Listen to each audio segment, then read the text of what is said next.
Hi everybody, I'm Kyle. I'm here with Allison and Ian, and last week's video was D&D Forgotten But Not Gone. Also, there was another one, right?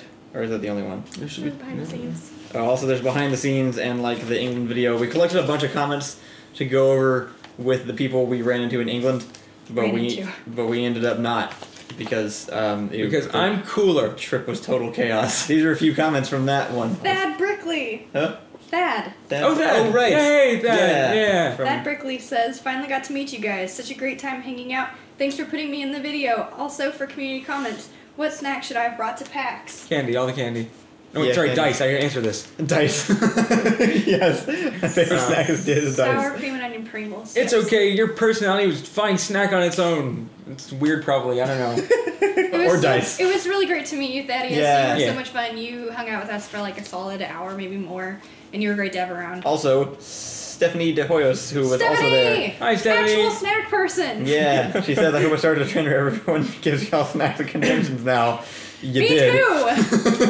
That sounds A. That sounds great, but B. It sounds like a great way to get assassinated. She hasn't started the trend. No, yeah, that's she actually just so. inspired Like it. we that's the one like kind of problem with it is like packaged snacks are great because they're sealed, but the only problem is that we don't like know individual people well enough to where if somebody were to bring us like home baked stuff, like it feels like it would be, like it makes like an awkward situation. Right. Well, it's like I've heard people in public talk about this all the time, like authors at book signings, like they brought me an entire tray of muffins and I'm not touching a single one. Right. Not because I believe they're trying to poison me, but maybe they are. Okay. There was one person in England that made I think brownies. Some brownies-ish. And it wasn't really brownies. It was Like some kind fudge. of So and we had some of those only because everybody else in the group had already had one before we got there. Listen, that just means you don't. What if they don't care if they're killing everyone? Okay, but Well, they hadn't died yet, so we had a 2-hour like lead in. okay, so realistically, don't actually bring us snacks. Like, it's Yeah. really nice, and we do love snacks, but don't a good bring point. them. We will not eat them. Because it's been said on camera, now I will maintain it in person, because it's very awkward when people actually make us stuff, and then we're like,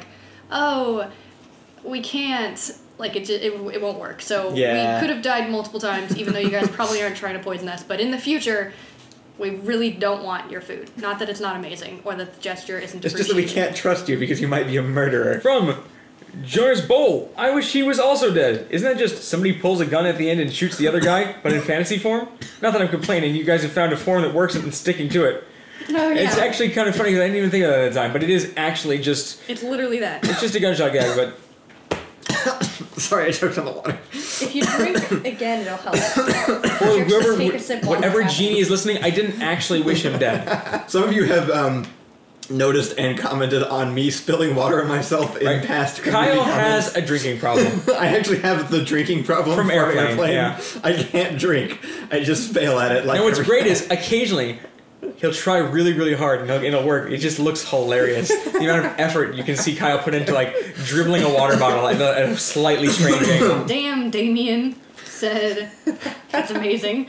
Says, never get too attached to your character. Just make a new one and move on. No! I remember putting this in here and being like, no! That just takes the emotional weight out of it. You gotta feel it. You gotta hurt when your character dies. No, so I'm the GM, right? So I kind of have to be a little dispassionate because I make people for other people to kill. Right. Like, Well, I sure. spent a lot of time making my very first villain for my very first campaign. Her name was Belandriel, and immediately everybody decided that her name was Benadryl instead. She died in 2 rounds, and I spent 2 nights of like 4 hours apiece trying to figure out the cleric rules, and she got to cast like Ghostly Chain and then just died. Anyway, I completely disagree with that mindset. If you're gonna go through the process of traveling through an entire new fantasy world with all different types of characters and play as one, and put in all the effort it takes to build a character, get attached to it, and don't let it die. Okay, And but if it does, mourn. right, well, yeah, Right. really the actual behavior we're addressing is after letting it die. Like, Right. What? 9992. Man, who keeps writing these progressively deep speeches that you guys have in some videos? Hey, this one was mine. This is actually, so it's kind of funny because I always joke, and nobody finds it funny because why would they? That anytime anybody has more than one sentence to do in one take, it's a monologue for Door Monster because the quick. This is an actual monologue. Yeah. I think this is our first real. I had the one monologue in Murder. I've written a few. Like there's it's kind of a fairly common thing for like the end of the video to be somebody gives impassioned speech undercut by violence or something. It's true. But this one was mine, and I memorized and delivered it all in one go. Yeah, but Kyle killed it. Like, you did a great job. I was pretty happy with the writing, and I was really happy with how you managed it. So it didn't take you very long, especially compared to me bumbling through. No, you just read it. Oh, you did. Ducks Astrorum. He says, honestly, this sounds a lot like when I play a non-good character. Wasting wishes for the win, Kyle. Also, wonderful job with the makeup and costumes. Allison should do tutorials. Yeah. That was all her. So our crew costumes were actually from Ren Fair last year. Yes. We already had them put together. I didn't actually do all the costumes for that specific sketch. Kyle made his costume from scratch. Right, yeah. We bought a lot of elements of mine, and he made my pants. We got Ian's for like $20 at parties. She did all the make. Ian's was actually just like, so since we already had our 2 costumes, Ian's was just an assembly of all the rest of our costume closet. Right. I had a long, like, nice pretty wig and then a huge horrible awful beard that kept getting caught in my nose and making me want to die. Yeah. And then just the rest of it was just random things we had in other videos piled on top of each other. From the behind the scenes video, Bosco says, "Critical Role, Mark from Yogscast. They like what I like. It's like they're people." No. Stop. Short. Danger. This is not a people. Not a people. I'm a people. They're not really I can be a people. No. Allison, you might be a people. I could be a people if I want. Kind of people-ish. That would have been fun for the Yogscaster, Mark, or Hat Films, or anybody to read. Yeah, I know. I'm really annoyed that we didn't do that. We didn't have time. It's not even so much like so. We didn't have time. We did it with Spire, but I totally forgot to bring it up when we were at the Yogscast. We could have done it there. They kept asking like, "Do you guys have something else you want to film here or anything?" And I just like totally blanked that we had brought this with us. Yeah. From Pyro Trap. I don't have snacks. Cut away. I really hope that was intentional because it made me laugh. Okay, I didn't know that was going to happen. Everybody's all mad at me. No, I edited that on purpose. Yeah, Kyle specifically did that to make it seem like I didn't pay any attention to Thaddeus, but it's just to point out that Kyle specifically edits some people in a certain light, and other times it's very obvious. That's not true. I just edit things to be funny, and sometimes it's to the detriment of the people that are in the shot. If you watch Kyle's videos, it looks like I'm funny. This is the first from our England announcement video, which we also put on here because we thought we'd be talking to people from England, but instead Ian. Wow. Ta-da! Look at his hair. Instead Ian. From Sly Blue Cat. Enjoy the shite weather, ugly folk, and warm beer. Wonderful country. Did you say Sly Bouquet?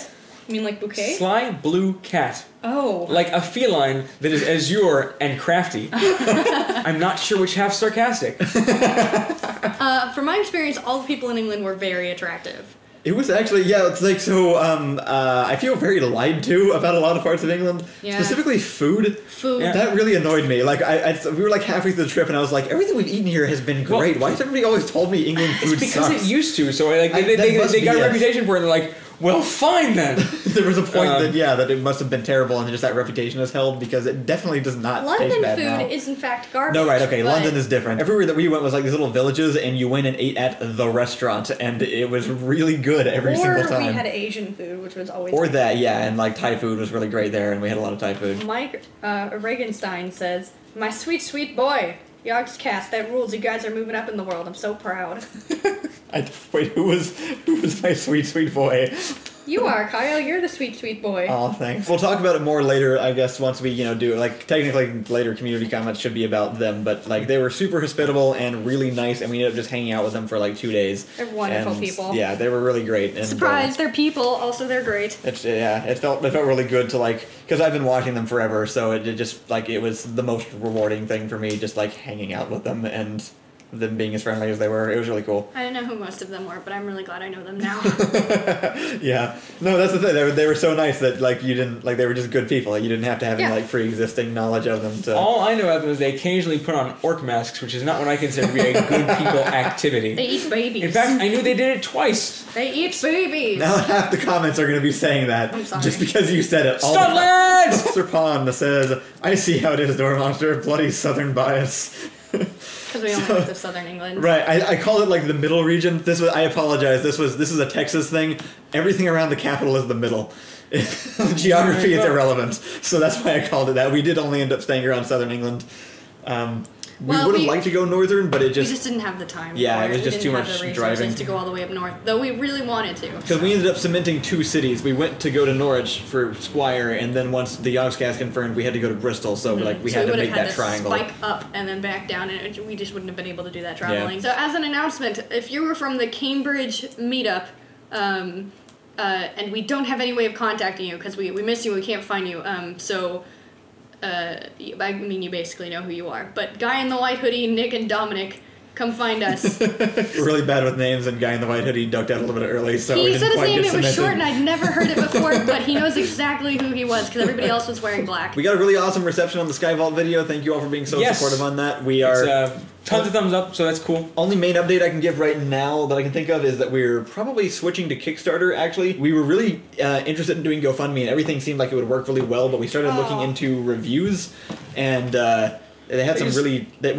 they had some negative feedback. They had some people having issues withdrawing money, and the biggest problem was their customer support kind of sucks. And it wasn't just like a review site; it was Consumer Report, and every single thing on there from the last 4 months was talking about people not being able to get a hold of the funds that they specifically raised. Right. I'm talking like charities. Like there are actual charities out there who raise a couple $1,000s and still can't get a hold of their money. So we decided that just wasn't an option. Considering we're asking quite a bit of money, it just wouldn't be a good idea to ask that much money without a guarantee that we can actually do something with it, or that we'll receive it. So Kickstarter is completely above board, and somebody in the comments on the last video suggested that we set the goal at the bare minimum required that we mentioned to be able to produce the series, because if we can't hit that, then we can't make it anyway, and then everything else is set as stretch goals afterwards. So when we launch the project, we really will be aiming to get higher than what the goal is set as, but we will set the goal at something that is hopefully a little bit more obtainable. Also, in other news, everyone who watched, we did some math, if you're anyone who watched the actual video on Skyvault, if you gave $10, like if everyone who watched that video gave $10, we would have enough to fund it. Yeah, like that just that video, not even all of our subscribers. Just the viewers on that one video would like cover the thing. We're going to be doing our entire streams next month. I finished the calendar graphic. You can find that. I'll put it right here. We have a download in the description of this video. It's also on the subreddit. We'll be updating it regularly. It's going to be great. We're going to have Civ, we're going to have VR, we're going to have Mass Effect, we're going to have Starfinder. I'm going to be doing a Starfinder campaign. We're also probably going to be testing a few streams, like me and Allison kind of want to like try some streaming RimWorld or something. So if you head over to the Twitch channel and follow us, you'll get notified when we like just try some stuff out this month. Rachel and I will be playing Sims 4, so if you have any great ideas for that, let us know. Yeah, we're going to have a night of that. I'll put that on the schedule also. Yeah, that'll be a lot of fun. And yeah, I think it's just going to be really fun. I've honestly wanted to do something like this for a while, but never had an excuse to do it. And it's just kind of a good opportunity to kind of basically advertise Twitch. And for the month that we're asking for money, we will give you pretty much our full undivided attention. Yeah, next Monday should be behind the scenes from Fallout and England. The following week should be Westworld, and then the next month we plan to do the next Hobo video finally, and also another Civ video based on the expansion that came out just like yesterday or something. We're going to get that and try it out and try to come up with a video for that. In the meantime, we'll just be working on getting the Skyvault thing set up, finishing up writing on that, just getting prepared for the streams. We'll keep you all updated on that. Allison will continue skinning ferrets. That's for a secret project on the side that we don't need to talk about right now. It's for my parents' canoe business. And yeah, we'll see you next Friday. 2 Fridays. Not next Friday. Sometime. I don't know when this is. We're a little bit lost right now.